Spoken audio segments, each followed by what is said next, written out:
கரந்தையும் திருப்பரம்பூரும் இரட்டை கிராமங்கள் என கூறலாம். இவைகளில் கரந்தையில்தான் முதலில் ஆலயம் கட்டப்பட்டது. அதன் அருகே உள்ள திருப்பரம்பூரில் மட்டுமே முன்பு சமணர்கள் வசித்தனர். தற்போது இந்த இரு இடங்களிலும் ஆலயமும் குடியிருப்புகளும் அமைந்துவிட்டன. கரந்தையையும் திருப்பரம்பூரையும் பிரிப்பது இடையே உள்ள ஒரு குளம் மட்டுமே. இந்த கிராமங்கள் காஞ்சியிலிருந்து கலவை செல்லும் சாலையில் 20 கிலோமீட்டர் தூரத்தில் உள்ளது. கரந்தை என்பது ஒரு மூலிகையின் பெயராகும். அது ஒரு கல்ப மூலி என்று சித்த மருத்துவம் பாராட்டும் காலங்கிநாதர் என்ற சித்தர் இதனை கல்ப மூலிகையாக பயன்படுத்தினார். இவ்வூரை சுற்றிலும் இந்த செடி நிறைந்து காணப்படுவதாலேயே இக்கிராமம் கரந்தை என வழங்கப்பட்டது. இன்று வரையிலும் இச்செடிகளை இக்கிராமத்தில் காண முடிகிறது. மேலும் இக்கரந்தை பூமியானது அகலங்கரின் பாதம் பட்ட புண்ணிய பூமியாகும். கல்வி கற்க அறவழி தாங்கிக்கு வந்து ஹிமசீதள ராஜாவின் முன்னிலையில் பௌத்தர்களை வென்ற பெருமை பெற்றவரே அகலங்கர். இவர் பட்ட அகலங்க தேவர் மற்றும் அகலங்க சந்திரா என்றெல்லாம் புகழுடன் அழைக்கப்படுகின்றார். அகலங்கர் என்றால் தமிழில் மாசு இல்லாதவர் என்று பொருளாகும்.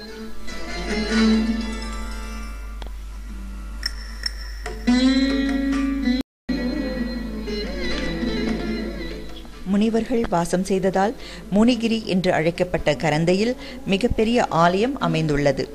இந்த ஆலய சுற்று மதிலுக்குள்ளாக குந்துநாதர் ஆலயம், மகாவீரர் ஆலயம், பிரம்மதேவர் ஆலயம், மேற்றிசை பெருமாள் சந்நிதி, ரிஷபநாதர் ஆலயம், தருமதேவி ஆலயம் ஆகியன இடம்பெற்றுள்ளன.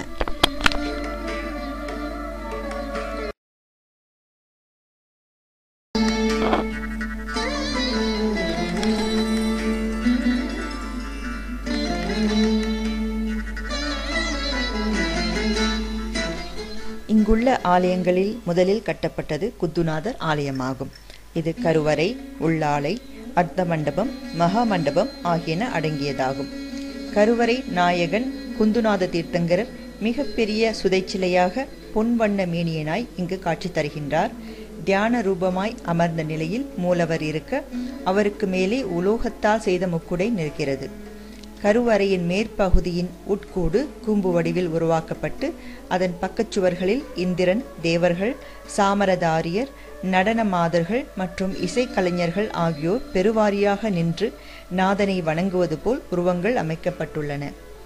கருவறையை சுற்றி வர உள்ளாலை பகுதியிலிருந்து செல்லும் வகையில் இரட்டை சுவர் எழுப்பப்பட்டுள்ளது.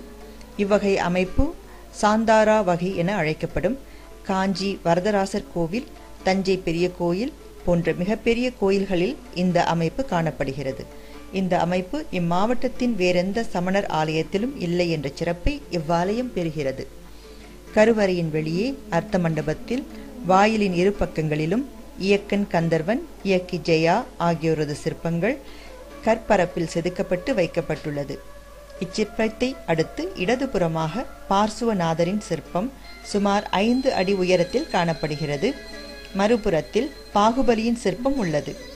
அதில் கடுந்தவத்தின் காரணமாக சடைமுடி வளர்ந்து அவரது தோள் மீது விழுந்திருப்பதை காணலாம். இதுபோன்ற சிற்ப அமைப்பு திருமலையிலும் உள்ளது. கருவறை வாயிலுக்கு நேராக தினசரி பூஜை நாயகன் குந்துநாதரின் கற்ப வடிவம் 4 அடி உயரத்தில் வைக்கப்பட்டுள்ளது. இச்சிற்பம் சற்று பழமையானது. அர்த்த மண்டபத்தின் வட தென் திசைகளில் மேடையிட்டு உலோகச் சிலைகள் வைக்கப்பட்டுள்ளன. இதில் 4 அடி உயர மகாமேரு, நந்தீஸ்வர தீபம், மிகப்பெரிய பிரபை, அடுக்கின் நாயகனாக இருக்கும் ரிஷபர் சிலை, சித்த பரமேஷ்டி, பஞ்ச பரமேஷ்டி, ஸ்ருதஸ்கந்தம், பாகுபலி, சரஸ்வதி உள்ளிட்ட பல சிலைகள் இடம்பெற்றுள்ளன. மகா மண்டபத்தின் வலப்பக்க அறை ஒன்று தற்போது காலியாக உள்ளது. குந்துநாதர் ஆலயமானது 3ஆம் நந்திவர்ம பல்லவன் கிபி 846 முதல் 869 வரை ஆட்சி செய்தவன் காலத்தைச் சேர்ந்தது. பிற்காலத்தில் இவ்வாலயம் பலமுறை புதுப்பிக்கப்பட்டுள்ளது. சோழ மன்னன் வீரராஜேந்திரன் கிபி 1063 1069 வரை ஆட்சி செய்தவன் காலத்தில் புதுப்பித்த போது இவ்வாலயம் வீரராஜேந்திர பெரும்பள்ளி என பெயர் பெற்றது. குந்துநாதர் ஆலய சிகரமானது துவிதள விமான வகையைச் சேர்ந்தது. இது அழகிய கட்டமைப்பை பெற்று விளங்குகிறது.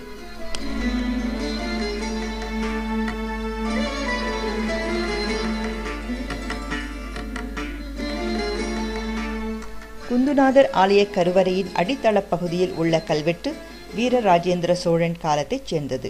இதில் இவ்வூர் சபையைச் சேர்ந்த மூவர் ஒரு நிலத்தை வரி செலுத்த வேண்டாத நிலமாக்கி அதனை திருவிழாப்புறமாக இவ்வாலயத்திற்கு வழங்கியதை கூறுகிறது.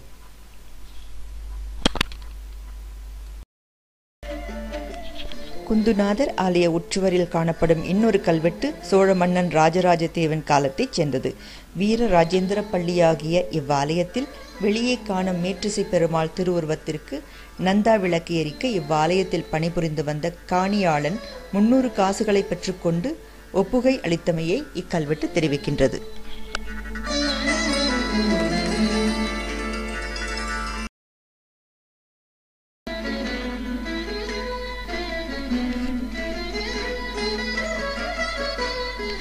ரிஷபநாதர் ஆலயத்திலிருந்து சற்று முன்னோக்கி நடந்தால் காணப்படுவது தர்மதேவி ஆலயமாகும்.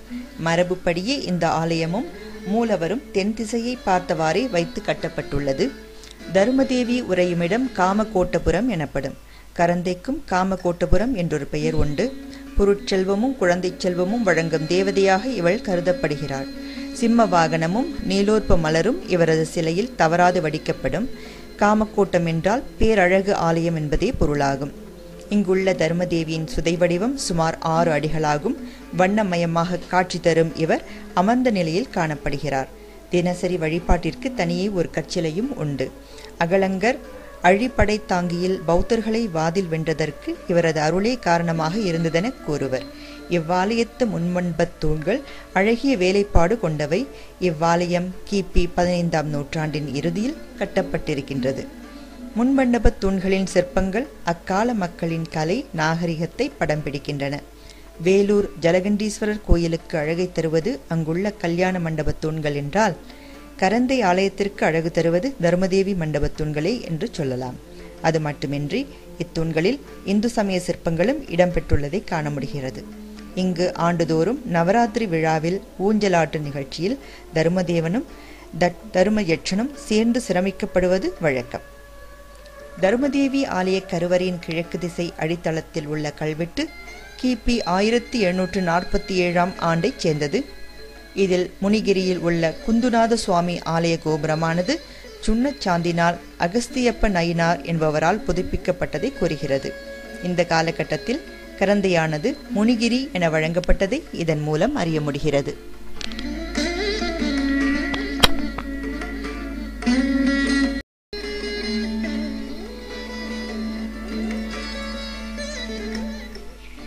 தென்மேற்கு மூலையில் பிரம்மதேவர் சந்நிதி உள்ளது. இங்குள்ள பழமையான ஆலயங்களில் இதுவும் ஒன்று. சுமார் 5 அடி உயர கற்சிற்பத்தில் எழுந்தருளியுள்ள பிரம்மதேவர் யானை மீது அமர்ந்து கையில் செண்டலங்காரம் கொண்டு எழிலுற காணப்படுகிறார். பல ஆண்டுகாலமாக சந்தனக்காப்பு சுக்கிரவாரம் என்ற சிறப்பு பூஜையானது வாரந்தோறும் வியாழக்கிழமைகளில் நடைபெற்று வருகிறது. இதே பூசை வெள்ளியன்று தர்மதேவிக்கு சந்தனக்காப்பு செய்து வழிபடுவர். பிரம்மதேவர் ஆலய உச்சியில் சிகரமும் மிக அழகுடன் அமைந்துள்ளது.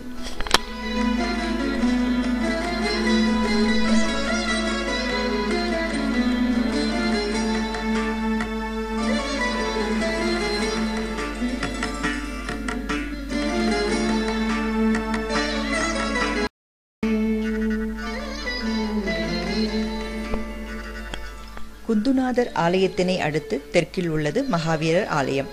இது சற்று உயரத்தில் கட்டப்பட்டுள்ளது. இவ்வாலயத்திற்கு செல்ல 27 படிகள் ஏறிச் செல்ல வேண்டும். தரையிலிருந்து மொத்த விமானத்தின் உயரம் சுமார் 60 அடி ஆகும். அதாவது சமவ சரணத்தில் பகவான் மிக உயர்ந்த மண்டபத்தில் அமர்ந்திருப்பதை கருத்தில் கொண்டு இவ்வாலயத்தை மிக உயரமாக கட்டியுள்ளனர். இதன் சிகரத்தை அருங்கோண வடிவில் கட்டியுள்ளனர். இச்சிகரத்தின் புறத்தே அமைந்த சிங்கங்கள் பெரிய அளவில் உள்ளன. நாற்புறமும் தீர்த்தங்கரர்கள் அமர்ந்த நிலையில் காட்சியளிக்கின்றனர். கருவறையில் 7 அடி உயரத்தில் மகாவீரரின் சுண்ணச்சிலை உள்ளது. தினசரி பூஜைக்கு தனியே மகாவீரரின் கற்சிலை ஒன்றும் உள்ளது. இவ்வாலயம் கிபி 12ஆம் நூற்றாண்டில் கட்டப்பட்டது. அக்காலம் முதலே இந்த ஆலயமானது திருக்காட்டாம்பள்ளி என்றும் மூலவரான மகாவீரரை திருக்காட்டாம்பள்ளி ஆழ்வார் என்றும் வழங்கியுள்ளனர்.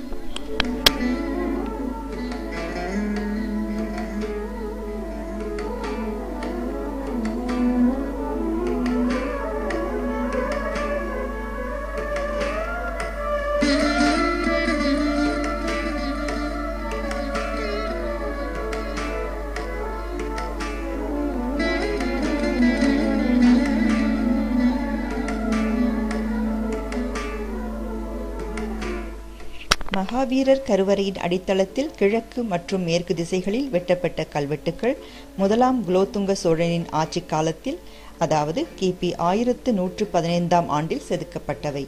திருப்பரம்பூரில் உள்ள ஊர் சபையானது சில நிலங்களை திருக்காட்டாம்பள்ளியாழ்வார், அதாவது மகாவீரர் ஆலயத்திற்கு பள்ளி வளாகமாக விற்று கொடுத்ததை பற்றி இக்கல்வெட்டு தெரிவிக்கிறது.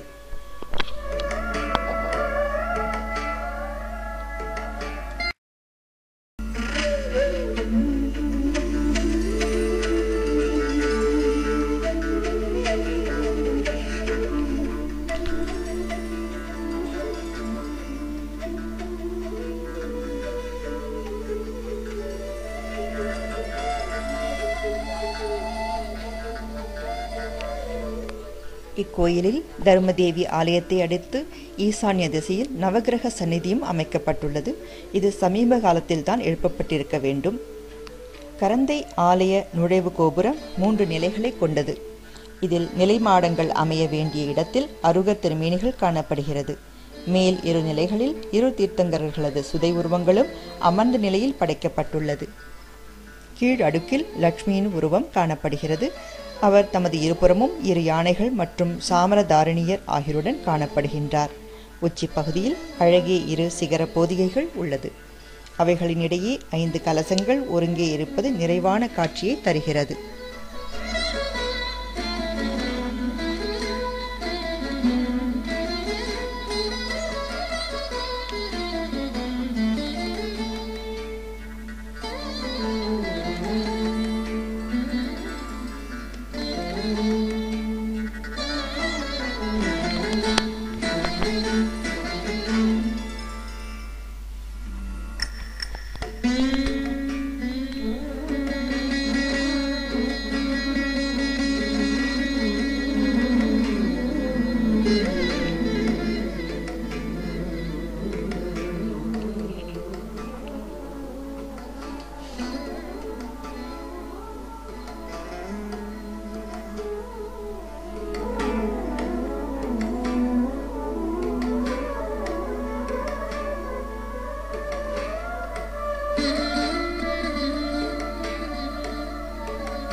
கரந்தை சமணப்பள்ளி தமிழகத்தின் ஓர் அரிய கலைப்படைப்பு என்றால் அது மிகையல்ல.